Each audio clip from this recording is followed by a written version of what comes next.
I've worked at this McDonald's for 4 years now. It's small, barely a dozen tables, 2 drive-through lanes that almost never get used after midnight, and an old neon sign that flickers half the time. We're about 20 miles outside of Reno, right where the highway dips into nothingness, desert, and silence. Night shifts are usually dead quiet. Most nights, I might get a handful of truckers, maybe a couple on a road trip too stubborn to stop at a motel. That's it. I don't mind. I like the stillness. Gives me time to clean up, listen to music, and think. But that night, I can't stop thinking about it. I haven't slept since. It was a Tuesday night, just past 11 p.m. when the last customer left, a guy in a hoodie who ordered 2 McDoubles and didn't say a word. After he left, it was just me and Carla, the cook. She's in her 50s, tough as nails, always chain-smoking during breaks, but reliable. We've worked together long enough to know each other's rhythms. I was mopping near the bathrooms, humming to myself, when I noticed the lights flicker. Just for a second. Not unusual, this place is old, the wiring's crap, and storms make it worse. But that night, the sky was clear. I remember saying out loud, "Not again," then glancing at the clock. 11:43 p.m. Then I saw the headlights outside. A beat-up black sedan pulled into the lot. Real slow. The kind of car that looks like it's been through hell, one headlight out, dents all over the side. It didn't go to the drive-thru. It parked directly in front of the door. No one got out at first. Carla came out from the back, wiping her hands. "You see that?" she asked, nodding to the window. I nodded. "Probably some drunk guys," I said, though something about it didn't sit right. I could feel them watching, even through the glass. Finally, 2 men got out. Tall, thin, pale, wearing suits that didn't quite fit, like they were borrowed or stolen. They moved weird, not like drunks.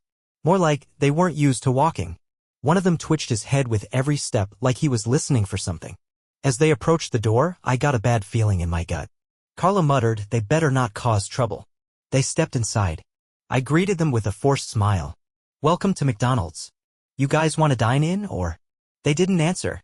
Just stared at me. Both of them. One of them, the taller one, had eyes that were just wrong. Too dark. Too deep-set. Like looking into a cave. His skin was grayish, almost like wax. Finally, he said, "We want to see the back." His voice was flat. No emotion. No accent. No anything. I blinked. The kitchen? That's employees only." The other one smiled way too wide. "Rules don't matter tonight." Carla stepped up, eyes narrowing. "You boys need to order something or head out." The smiling one stared at her for a long moment, then laughed. It didn't sound human. Too high. Too sharp. "Isn't it funny," he said, "how meat and people come apart the same way?" I felt cold all over. Carla reached for her phone. "We're calling the sheriff." The taller one moved fast, grabbed her wrist. "Hard." She gasped. I jumped the counter, yelled, "Let her go." He turned to me, smiling now too. But the smile didn't stop. It kept growing, splitting his cheeks. Blood ran down his jaw. And his teeth. Too many teeth. Too sharp. Carla screamed. I grabbed the mop handle and swung it hard. Hit him in the side. He barely flinched. The second one crawled over the counter like a spider, limbs bending wrong. Carla ran into the kitchen. I followed, heart pounding. We slammed the freezer door shut behind us. Locked it. Inside, freezing, gasping for air. She looked at me, pale, shaking. "What the hell are they?" I didn't answer. Because I heard it, knocking. On the freezer door. Steady. Soft. Then, "Let us see the back." The real back. The freezer was cold enough to make my bones ache. My hands shook from more than just the chill. Carla sat on an overturned box of frozen patties. Eyes locked on the door like it might explode open at any second. We could hear them outside, just standing there. Every few minutes, one of them would knock. Light, like they were being polite. Then a voice too calm. "Let us in. We just want to talk." No threats. No yelling. That made it worse. I checked my phone. No service. Carla tried hers. Same thing. Dead zone. I didn't get it, we had signal earlier. Enough to stream music. Check orders. Now nothing. "Let's make a break for it," she whispered. "Out the emergency exit." "No way," I said. "They're probably watching every door. We don't know if they're armed." She shook her head. "They don't need weapons." You saw that guy's smile. I didn't answer. Couldn't. Because I was trying to ignore the fact that we hadn't called the cops. And couldn't. Finally, I said, "We've got to get to the office." "The landline." She nodded. We took a breath, counted down from 3, then shoved the freezer door open. Nothing. The kitchen was empty. Fryer oil still sizzling. A single burger on the prep station half-built. I grabbed a kitchen knife. Carla took the fire extinguisher. We crept toward the office at the back. Every step echoing too loud on the tile. We made it. Door open. Lights on. I grabbed the corded phone. Dialed 911. No dial tone. Just silence. Then, a click. A voice. There is no help. Just the back. I slammed the phone down. Heart in my throat. Carla was shaking. They cut the line. No, they did something. A thump. Not at the door. From above. We both looked up. The ceiling tiles shifted. Fine dust fell. Another thump. They were in the ceiling. I yanked Carla by the arm. We're leaving. Now. We ran for the emergency exit at the back. Next to the mop closet. I pushed the bar. Alarm didn't go off. The door wouldn't open. Like it was jammed shut from the outside. I hit it again and again. Nothing. That's when I saw it. A chain looped through the handle, padlocked. Carla started to panic. Eyes wide. They locked us in. What do they want? I turned to look at the cameras on the office monitor. Most showed the usual stuff, empty dining room, silent kitchen. Then I checked cam 6, the back hallway, leading to the storage room. Both men were standing perfectly still, staring at the camera. One of them, his head tilted slightly, holding something. I leaned in closer. A phone. My phone. I checked my pocket. Gone. The man lifted it to his ear. The office phone rang. I didn't answer, but it kept ringing. Loud. Shrill. Carla ripped it from the wall. Silence. Then we heard the screaming. From the dining room. Not pain. Fear. A man's voice. Then a crash. Then nothing. We hadn't heard anyone come in. I checked the cameras again. Cam 1 drive-through window. A truck had pulled up. Big rig. Driver's door open. No one inside. Then I checked cam 3, the lobby. Blood on the floor. No bodies. Just blood. I grabbed Carla. We need to get to that truck. She didn't argue. We ran, knives gripped tight. The dining room looked like a war zone. Tables overturned. Chairs broken. A pool of blood near the counter. No sign of who it belonged to. Then, footsteps behind us. We turned. Nothing. Go! I yelled. We bolted for the front doors. They were wide open now. Night air hit me like a slap. I could see the truck. Still running. Headlights on. Carla reached it first. Slammed the door open. Stopped. Frozen. I caught up. Saw what she saw. The driver. Slumped forward. Throat cut. Eyes wide. Hands missing. Blood still dripping onto the seat. And in the passenger seat. My phone. Lit up. One message. From an unknown number. The back is waiting. Carla was frozen at the door of the truck, her hand shaking on the handle. The trucker's body slumped forward, head resting against the steering wheel, blood soaking through his shirt in a dark, steady pattern. His throat cleanly sliced. Too clean. Like a butcher's cut. But what made me sicka? His hands were gone. Neatly severed at the wrists, sleeves rolled back like someone had taken their time. I yanked Carla back. Don't look, I muttered. But she was staring at my phone, still sitting on the passenger seat, lit up with the message. The back is waiting. Another vibration. New message. You took something. Now we take it back. I didn't touch the phone. I backed away, grabbing Carla's arm. We're leaving. Now. She was pale, silent, but nodded. We turned toward the edge of the parking lot, past the old chain-link fence, and into the scrub desert. No cars. No lights. Just open land. But as we moved, I realized the air was wrong. It wasn't cold anymore. It was hot. Heavy. Like standing in front of an open oven. And the sky, it didn't look right. Cloudless, yes. But the stars had shifted. Like they'd been dragged into lines. Then I heard it. Behind us. Not footsteps. Chains. Dragging. I turned. The two men. Still in their suits. Walking calmly. Slowly. One of them held something shiny, the padlock from the emergency door. The other? He had a key ring. Our keys. We ran.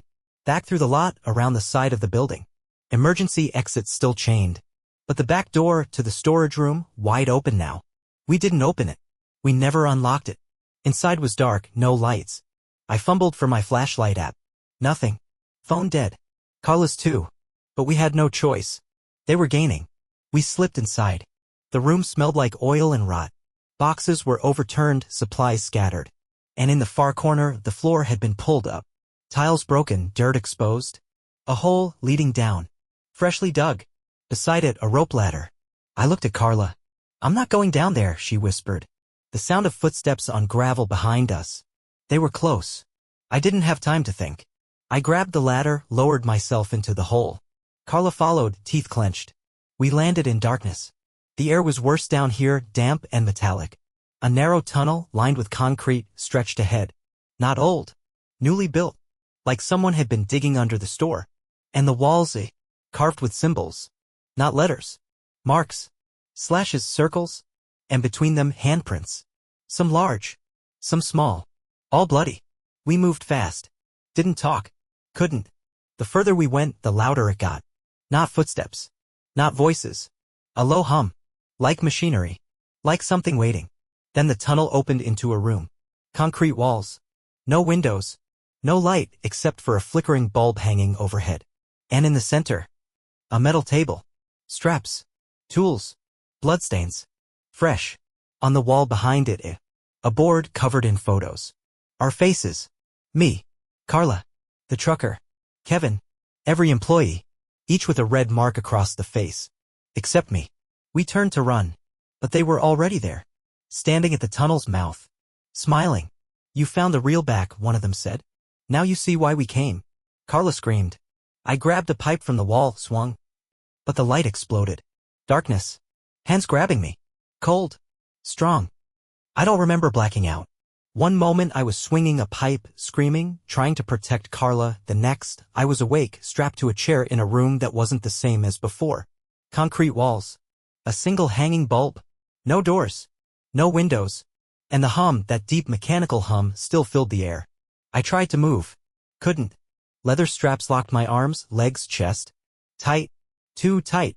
In front of me, a metal table, blood still pooled on its surface. Tools laid out beside it. Not kitchen tools. Not knives or spatulas. Surgical tools. Rusting. Used. And behind them, a curtain, heavy and dark, like in a hospital. Something moved behind it. I held my breath. Then the door opened. I didn't see it before, a hatch in the floor. The two men came through it, one after the other, calm as ever. Their suits stained now, hands slick with something dark. They didn't speak at first. They just watched me, heads tilted at the same angle. Then one of them, the taller, stepped forward. "You took something," he said, voice flat, mechanical. I shook my head. "I don't know what you mean." The other smiled. That too wide smile. "From the back. You looked where you shouldn't have." I didn't understand. Then he stepped aside. And from behind the curtain, they brought out Carla. She was alive. Barely. Her eyes were open, but her body limp, dragged like a puppet. Her wrists bandaged, but soaked red. They'd done something to her hands. She looked at me, no words. Just a stare. Empty. The taller man leaned close to me. "You'll finish what she started," he whispered. "Your shift begins now." They left me there. Locked in. The hum grew louder. And behind the curtain, machinery started moving. I realized then it wasn't about money. It wasn't about robbery. It was about control. They weren't strangers. They were part of this place. And the store wasn't just a store. It was a system. I struggled against the straps, screaming, calling for help. No one came. The only sound, the whir of machines.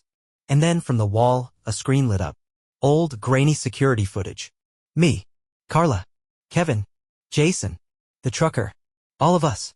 Different nights. Different angles. Being watched. For months. Maybe years. The speaker crackled. "The back is where it starts. The back is where it ends." They never told me what they wanted.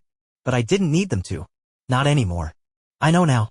And if you've ever worked the night shift, alone, tired, unseen, you might understand why no one ever talks about the back. Because what you find there isn't meant to be found. When I woke, I was alone. No straps. No lights. No sound. Just concrete walls, a concrete floor, and the stale, metallic stink of blood and mold. I wasn't in the chair anymore. I wasn't even in the same room. I was lying on cold tile, my uniform soaked through with sweat and grime. For a second I thought maybe I escaped. Maybe they let me go. But when I sat up, I realized something. This was the lobby. The McDonald's lobby. Or what was left of it.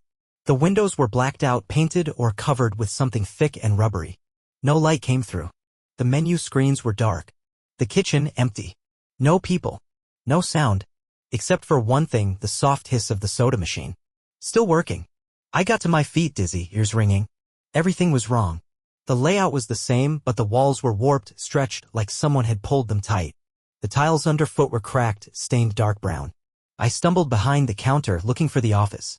The door was gone. Just a blank wall. Then I heard it. A sound I'll never forget. Not voices. Not footsteps. Carts. The sound of wheels on tile, slow, heavy, squeaking. From the back. Approaching. I ducked down, heart slamming against my ribs. I peeked over the counter. The two men entered the lobby. Same suits. Same dead faces. But now no masks. No attempt to hide what they were. Their skin was off color, stretched too tight over bones. Their eyes were glassy, fixed forward, not blinking. And they pushed a cart. Not a food cart. A body cart. Something was wrapped in plastic on it. Blood dripping onto the floor. They stopped in the center of the lobby. Turned their heads. Right toward me. "Shift's not over," one of them said, voice flat. "You're not processed yet," the other added. They didn't move. Didn't need to. Because behind them, the walls shifted. And in them, screens flickered on. Security monitors. Footage of me. From before. Mopping. Serving food. Laughing. And then footage I never saw recorded. Me in the back, discovering Kevin's body. Me fighting them. Me in the tunnels. Every second. Watched. "You've seen the back," the tall one said. "Now you're part of it." I bolted for the exit. Pushed open the glass doors. Outside, nighttime. Desert air. But the parking lot was gone. Replaced by rows and rows of shipping containers. All marked the same way. McDonald's Corp. Inventory Processing. And on the ground at my feet, a tag. Not paper. Plastic. Laminated. I picked it up. It read. Item number 00027. Name, my full name. Status, incomplete, returned to back. I ran. I didn't stop to think or breathe, I just ran, the steel tag still clutched in my hand, cutting into my palm. Behind me, the wheels of that damned cart echoed across the concrete lot, or whatever the hell this place had become. Not asphalt anymore. Not real. I didn't know where I was running to. There were no roads, no city lights in the distance. Just the shipping containers, stacked and lined like a labyrinth, stretching endlessly under that warped sky. And I could feel them watching. The two men. And others. I rounded a corner, nearly slipping in sand and gravel, and slammed into something solid, a door. Metal. Rusted. Set into the side of a container. A keypad beside it. I had no code. I pounded on it. Kicked it. Useless. Then the keypad blinked. A slot opened below it, same size as the plastic tag in my hand. My stomach dropped. I didn't want to, but my body moved on its own. I slid the tag in. The door hissed open. Inside, darkness. A narrow hallway lit by red emergency lights along the floor. No windows. No sound. But the air, it smelled like the store. Grease. Bleach. Old meat. And something worse. I stepped inside.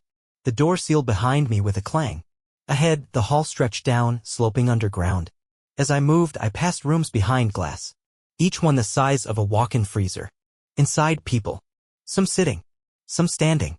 All wearing uniforms. Not just McDonald's. Fast food, retail, delivery. And all of them had tags on their chests. Item #00 ###, returned. Some watched me pass. Some didn't move at all. One man, a janitor, maybe pressed his hand to the glass. His fingers bled ink.